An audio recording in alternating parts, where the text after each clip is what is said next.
ഒരൊറ്റ രാത്രി കൊണ്ട് നമ്മുടെ ഏത് ഹലാലായ ആവശ്യവും അള്ളാഹു തആല നടത്തിത്തരും എന്ന് പറഞ്ഞാൽ മുഅ്മിനീങ്ങളായ ഓരോരുത്തരും അത് വിശ്വസിക്കണം പ്രിയപ്പെട്ടവരെ.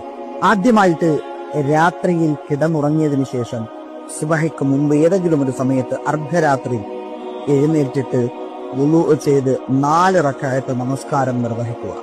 ഓരോ റക്അത്തിനും സൂറത്തുൽ ഫാത്തിഹയും അതിനുശേഷം 10 ആയത്തുൽ കുർസി വീതം ഓതുക. ഒരു റക്അത്തിൽ 10, അങ്ങനെ 4 റക്അത്തിൽ 40 ആയത്തുൽ കുർസി പാരായണം ചെയ്യുക. ഈ 40 ആയത്തുൽ കുർസി ഓതിയതിനു ശേഷം നമസ്കാരം പൂർത്തീകരിക്കുക. നമസ്കാരം സാധാരണ റുക്കൂ സുജൂദൊക്കെ ചെയ്ത് നമസ്കാരം പൂർത്തീകരിക്കണമല്ലോ. അങ്ങനെ സാധാരണ നിസ്കാരം പൂർത്തിയാക്കിയതിനു ശേഷം ദുആ ചെയ്യുക. എന്താണ് നമ്മുടെ ആവശ്യം അള്ളാഹുവിനോട് പറയുക. കാര്യം ഒന്നാമത്തെ കാര്യം ആ സമയം വല്ലാത്ത ശ്രേഷ്ഠത നിറഞ്ഞ സമയമാണ്. അതുപോലെ തന്നെ രണ്ടാമത്തെ കാര്യം ആയത്തുൽ കുർസിയാ പാരായണം ചെയ്തത്. 40 ആയത്തുൽ കുർസി അള്ളാഹു ഉറപ്പായും ആ സമയത്ത് നമ്മൾ എന്ത് ചോദിച്ചാലും തരുമെന്നുള്ളതാണ്.